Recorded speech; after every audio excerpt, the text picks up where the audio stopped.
नमस्कार, मैं हूं साहिल जोशी। मुंबई तक पर कोरोना बुलेटिन में आपका स्वागत है। मुंबई एक और चीज के लिए मानी जाती है, एंटरटेनमेंट इंडस्ट्री के लिए। और जब से मुंबई में और महाराष्ट्र में, पूरे देश में एक तरीके से हम देखें तो जब से लॉकडाउन शुरू हुआ है तब से सबसे ज्यादा हिट अगर किसी ने लिया है तो वो मुंबई की एंटरटेनमेंट इंडस्ट्री ने लिया है। अब एंटरटेनमेंट इंडस्ट्री में तमाम चीजें आती है।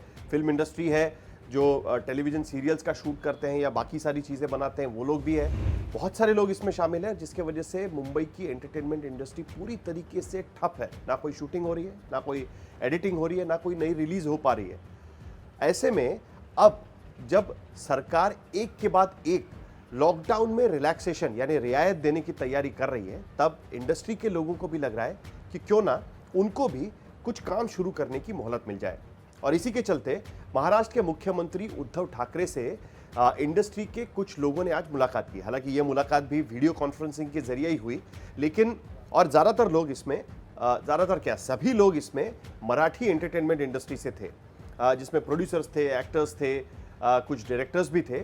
और उन्होंने अपनी अपनी बातें उनके सामने रखी, क्योंकि मराठी हो या हिंदी, सभी की समस्या इस वक्त एक ही है और सभी की मांगे भी करीब करीब एक जैसे ही है। तो मुख्यमंत्री उद्धव ठाकरे ने करीब 2 घंटे चली इस मीटिंग में सबकी बात सुन ली। कई लोगों ने यह भी सुझाव दिया कि अगर मुंबई में शूटिंग शुरू करना मुश्किल है तो क्यों ना कुछ हिस्सा हम कोल्हापुर या बाकी शहरों में ले जाए जहां पर कोरोना के केसेस नहीं है, वहां पर कुछ शूटिंग शुरू हो सकती है। कई लोगों ने यह भी सुझाव दिया है कि कम से कम जो एडिटिंग के स्टूडियोज हैं, जहां पर 1, 2 या 3 ज़्यादा लोग नहीं लगते हैं, जो प्रोजेक्ट्स शूट होकर तैयार है, जिनका एडिटिंग बाकी है, डबिंग बाकी है, कम से कम वो शुरू करने की उनको मोहलत दी जाए, ताकि ऑनलाइन रिलीज करना है या टीवी पर रिलीज करना है तो कम से कम वो हो सके। क्योंकि जिस तरीके की स्थिति मुंबई और महाराष्ट्र में बनी हुई है, उसको देखकर फिलहाल कोई ये मानने को तैयार नहीं है कि लॉकडाउन इतने जल्दी खुल पाएगा।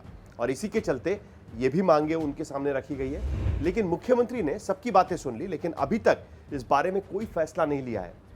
हाँ, इतना जरूर कहा है कि कैसे क्या एडिटिंग शुरू हो सकती है, क्या कोल्हापुर या बाकी जगह पे जाके कोई शूटिंग हो सकती है, इसके बारे में वो जांच जरूर करेंगे, अपने अधिकारियों से बात करेंगे, इंडस्ट्री के अलग अलग लोगों से भी बात करेंगे, लेकिन इस पर कोई उपाय निकालने की कोशिश करेंगे। दरअसल एंटरटेनमेट इंडस्ट्री के लोगों को ये डर है कि जिस तरीके से 2 महीने से करीब करीब कोई काम इंडस्ट्री के भीतर नहीं हुआ है, उसके चलते कई एक्टर्स, कई लोग जो सिनेमाटोग्राफर हो या सेट पर काम करने वाले लोग हों, उनकी दिक्कतें लगातार बढ़ती जा रही है। और ऐसे में एंटरटेनमेंट इंडस्ट्री पूरी तरीके से ठप पड़ी हुई है। लेकिन फिलहाल मुंबई की एंटरटेनमेंट इंडस्ट्री पूरी तरीके से शुरू होगी, ये बात नजर नहीं आ रही। अब बात कोरोना को लेकर हो रहे पॉलिटिक्स के बारे में।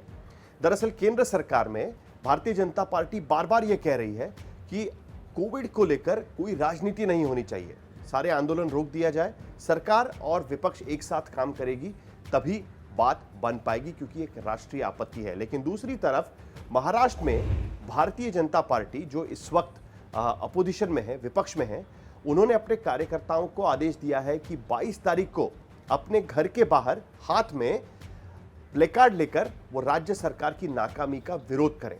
कुल मिलाकर इस पूरी घटना को उन्होंने कहा है कि ये जो पूरा विरोध प्रदर्शन होगा उसको आंगन में रणांगण का नाम दिया गया है, यानी आंगन में ही सरकार के खिलाफ वो अपनी बात रखेंगे, अपने ही आंगन में खड़े होंगे, अपनी बालकनी में खड़े होंगे और वहां पर पोस्टर्स, बैनर्स के जरिए सरकार का विरोध करेंगे।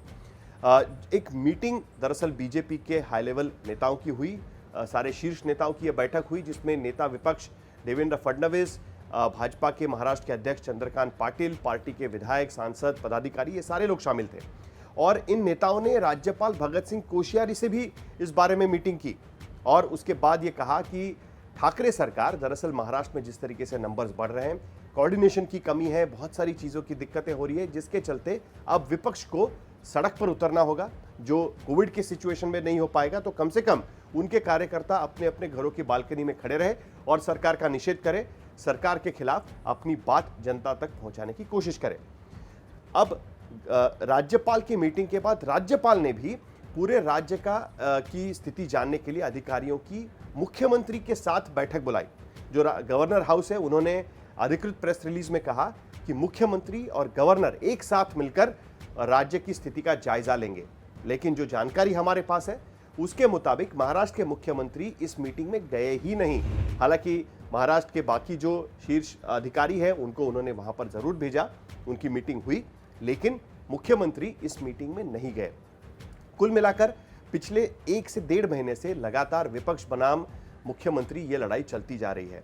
इससे पहले भी जब उद्धव ठाकरे को एमएलसी चुना जाना था तब भी इस तरीके की बहुत सारी बातें हुई थी। बार बार विपक्ष के तरफ से राज्यपाल के साथ बैठक भी हुई थी।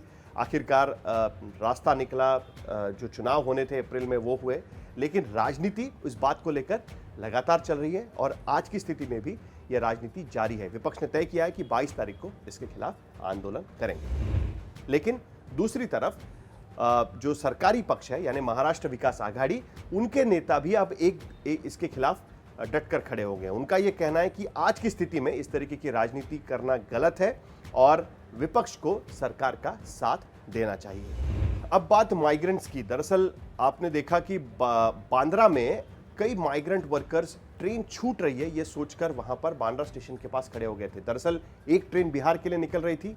जिनके पास टिकट थे उनको पुलिस ने एसएमएस कर, फोन कर उनको वहां पर बुलाया था, लेकिन उसके साथ साथ आसपास के बाकी लोग भी वहां पर पहुंच गए, जिसके वजह से वहां पर काफी भीड़ हो गई थी। लेकिन उसी तरीके से आज भी ट्रेन भले नहीं निकल रही हो, तब भी बांद्रा और पालघर स्टेशन के आसपास इसी तरीके से माइग्रेंट वर्कर्स इकट्ठा हो गए थे।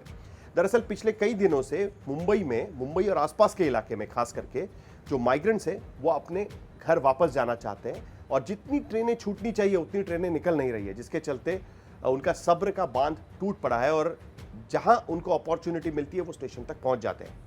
तो हमने सोचा कि कितनी ट्रेनें दरअसल मुंबई से निकली और कहां जाने के लिए ज्यादातर निकली है उसका एक जायजा लिया जाए। तो मुंबई से जो अब तक ट्रेनें निकली हैं उसमें से 107 ट्रेनें मुंबई से सिर्फ यूपी के लिए गई है। दूसरे नंबर पर है बिहार के लिए मुंबई से सिर्फ 24 ट्रेनें जा पाई है, जबकि आंध्र प्रदेश, कर्नाटका और उड़ीसा के लिए सिर्फ 1 ट्रेन अब तक गई है। मध्य प्रदेश, पश्चिम बंगाल के लिए 2 ट्रेनें हर राज्य के लिए, पश्चिम बंगाल और बंगाल के लिए। हिमाचल प्रदेश, गुजरात और त्रिपुरा के लिए 1-1 ट्रेन रवाना हो चुकी है, जबकि अब तक मुंबई से 2 लाख मजदूर अपने अपने गांव ट्रेन के जरिए जा चुके हैं।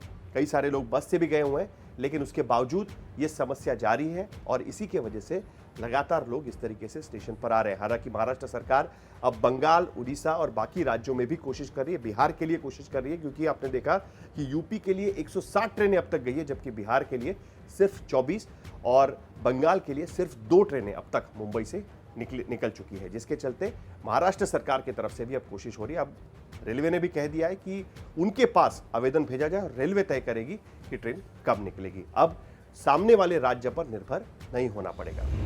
और आखिर में ये तस्वीरें हम आपको दिखाएंगे कि आखिरकार मुंबई पुलिस की मदद के लिए सीआईएसएफ की खास टुकड़ियां मुंबई भेजी गई है और 5 कंपनियां दरअसल भेजी गई है, क्योंकि लगातार जिस तरीके से कोविड पॉजिटिव के मामले महाराष्ट्र पुलिस पे पड़ रहे हैं वो देखते हुए महाराष्ट्र के मुख्यमंत्री ने भी गुहार लगाई थी केंद्र से कि सीआईएसएफ की टुकड़ियां भेजी जाए, क्योंकि मुंबई पुलिस के लोग थके हुए हैं। 2 महीने से लगातार वो कहीं ना कहीं ड्यूटी कर रहे हैं। आज की तारीख में करीब 1400 पुलिसकर्मी पूरे महाराष्ट्र में कोविड का शिकार हो चुके हैं, कोविड पॉजिटिव हो चुके हैं, जबकि मुंबई में यह आंकड़ा 600 के ऊपर है, जबकि 12 पुलिसकर्मियों की मौत हो चुकी है। ऐसे में पुलिस की मदद के लिए ये टुकड़ियां काम आएगी। तो ये दस्ता मुंबई के मोहम्मद अली रोड पर यानी मुंबई के ई वार्ड में ये संचलन कर रहा है मुंबई पुलिस के साथ में, यहाँ पर उनको रखा जाएगा।